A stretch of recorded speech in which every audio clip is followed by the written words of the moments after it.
Good morning. It's been a while since I've showed you anything on the farm here, and not a whole lot has happened. Not as much as I'd wanted, anyway.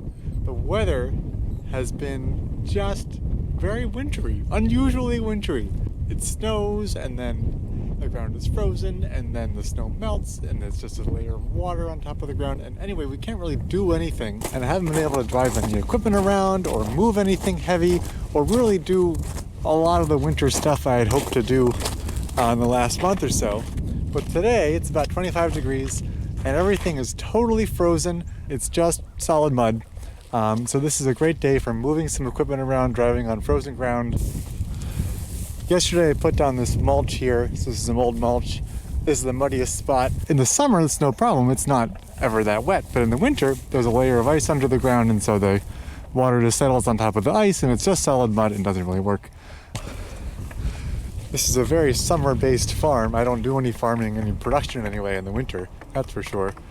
And I really like it that way because you get to do some other stuff in the winter, but the systems and infrastructure and roadways are really just meant for summer use. And now that this year, unusually, I'm trying to get a lot of equipment rebuilt and redesigned and some new stuff fabricated. It's kind of getting in the way. I'm used to all the things that go on in the summer. It's going to rain, it's not going to rain, it's too hot, it's too cold, too windy, all the surprises for that. But in the winter, I'm not really used to thinking about all the things that go wrong, like, oh, it's going to snow tomorrow. And what does that mean? It's then it's going to be frozen, and then you can't find stuff in the snow, and then as soon as the snow melts, then it's really muddy. And that's another delay. So I'm just overall a little bit out of my element here. And so today I want to move some things around, take some measurements for some of the building I'm going to do, and then see if we can get some welding going.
All the metal I'm going to need for all the equipment improvements and new equipment I'm going to work on this winter. Came yesterday from the mill, some 20-foot lengths, and so I cut them into thirds. I don't ever need anything on that long. I was going to drive it over in the van this Sunday, but I had the tractor up, so I figured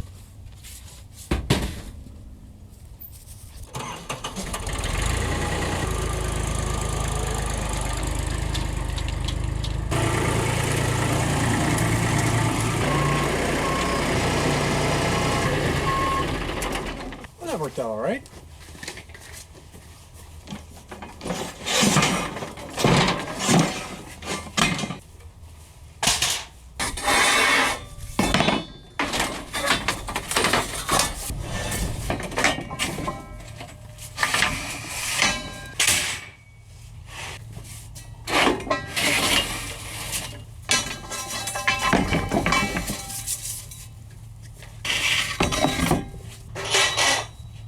There's pretty much everything. All the metal. It's about, I don't even know, 500 pounds probably? Something like that. Cost about near that many dollars. The price of metal is at pretty much an all-time high. I looked it up after I ordered. no other way around it, but that is the case because of the pandemic and all that. So I got flat stuff, 2/16, 3/16, 4/16, 3/8, half inch, and then this is called channel. Got this shape to it, and then angle, which is this angle, obviously. And then square tube. Wouldn't think a tube could be square, but here it is, square tube. All for different pieces of equipment. Going up to get the bigger tractor so I can get these hitch measurements done. And look at this, shows what I know about the winter.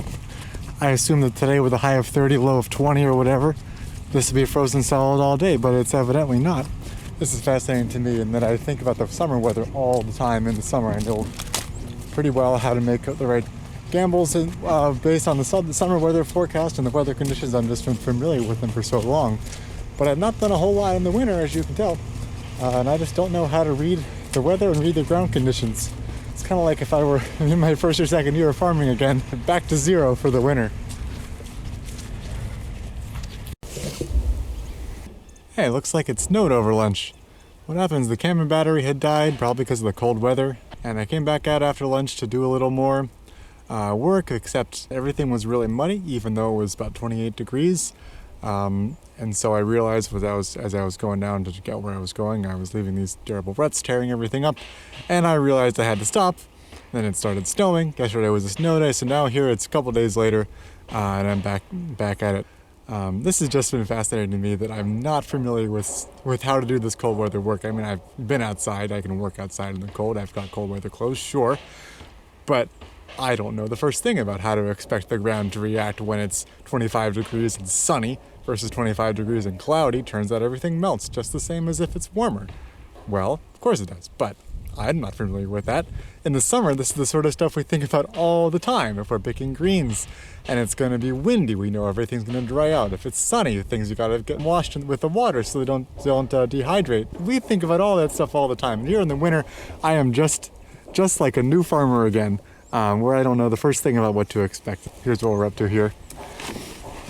So I'm making mistakes here as a new person operating equipment out in the winter, leaving ruts and everything. But that's the only way you ever learn anything, just by making a mistake. I think how I've learned to farm entirely is through seeing what other people have done, which they have learned, and learning from my own mistakes and learning from their mistakes, and trying to do things differently to correct for whatever I can see. So here we're going to go down, and I'll show you what I'm about to measure some stuff.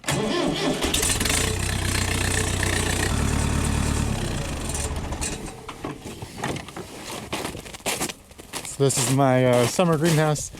Got equipment storage stored in it now, and it's got these supports that I put in for the snow, so it'll stay up over the winter. This is not meant for a snow load kind of construction in the slightest, but it was a good enough storage place. We very rarely get any real snow around here, maybe once or twice over the winter, except for this year, when it snows just about every week. And here I am just about to back in and pick up this implement over here, but I got to take this support out, and of course everything's covered in snow, so I don't know what the weight rating is on this greenhouse, but I don't really want to take down the support while all the snow is still here.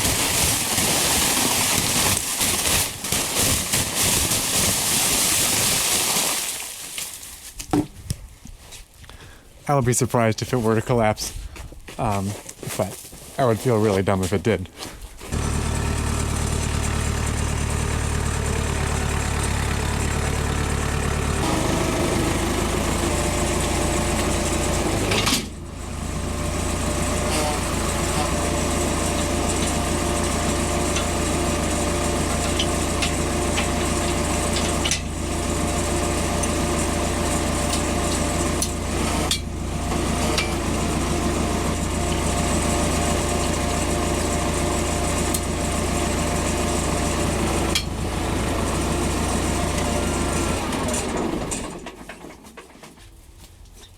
This year I'm doing something that's going to be a real game changer.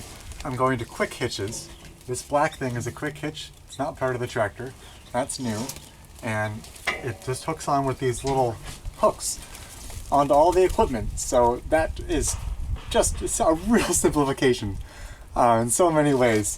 And I modified this quite a bit to get the top link to work out in the same way. And now I've got to do one more thing because you can see the problem here. This shaft is what drives the machine here, and it gets its power from this here coming out of the tractor. This turns when the tractor is running, and you hook it up with this shaft, except it's not going to go. It's hitting. It runs into the black hitch before it can get up to the tractor, and then when the implement's in the ground, it's even worse because it's even lower. So I've got to modify this hitch to make all these dimensions work out. So I'm going to spend some time here with my measuring tape and graph paper and figure out what I've got to do. So I backed the tractor over a little lip here so I can lower the implement all the way down, and it doesn't even hit the ground. I took the legs off, so nothing is supporting the implement except the tractor itself, and it's all the way in the down position. So that's as far down as it possibly can get when I use it in the spring to tilt the field. And if the shaft is going to have enough clearance in this position, it'll have enough clearance in every other situation that I possibly could get into. Turns out this wasn't so bad. I only need 3 more inches here to get this to attach. Call it 4 for a safety factor. And so I can add 4 inches to this hitch point without too much trouble.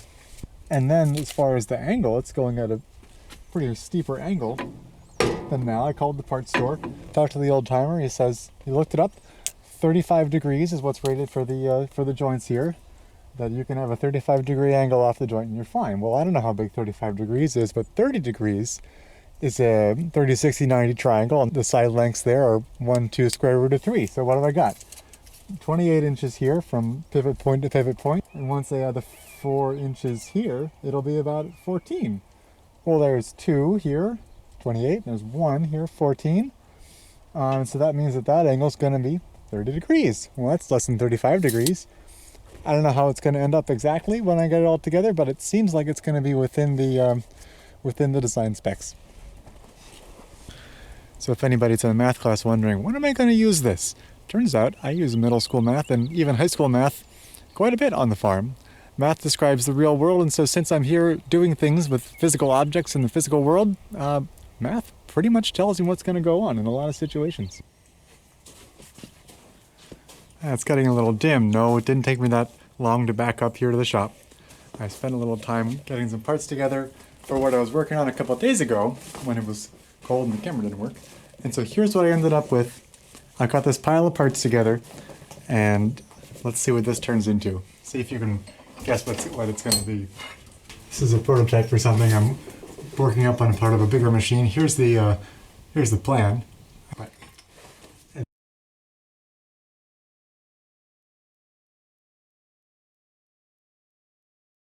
This is a new cultivator I'm excited to be putting together for underneath the tractor to cultivate a whole bed. And the missing piece here is this gauge wheel that keeps the height set. So if I've got the ground here, this will always track, an inch below the ground, no matter where the ground is. It's very neat. Since this is the parallelogram, that means that all the sides, opposite sides, are parallel all the time. It can't go anywhere else. And so even if the tractor is here fixed, this is going to go up and down, follow the ground, and the business end just stays exactly in the same orientation relative to the ground the whole time, and cultivates identically down all the length of the bed, even if I have 5 of these going all at once to cultivate 4 different rows on the same bed. And I'm really excited to see how it fits under the tractor. It's a pretty tight space under there, and I think I got it all squared away. We'll find out. So now I'm going to go out and see about that spader and see if I can't redo the hitch, start at least begin redoing the hitch on this.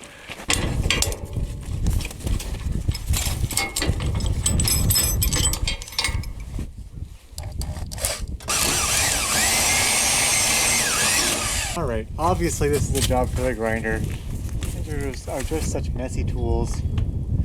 Try to avoid it.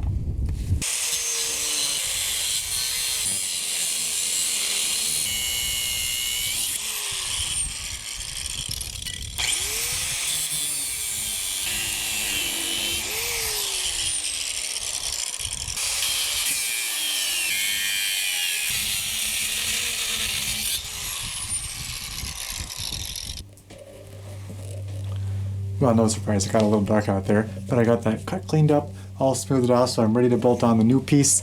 Got everything measured so I know what shape to make it and where to put those holes so everything lines up just the way it needs to be. Here's the new pins I'm going to put on.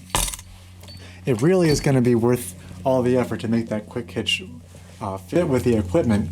We, on the vegetable farm, change implements all the time, and every time we do that, it is either smooth or a hassle. This quick hitch will make it easy and fast every time. So really, it's well worth the time spent in the winter modifying the equipment, modifying the hitch to get everything working just the way I imagine it can, so that in the summer, all the equipment switches can go seamlessly, smoothly, quickly one to the next. But I'll come back tomorrow and finish cutting these pieces out and weld it up and test it out.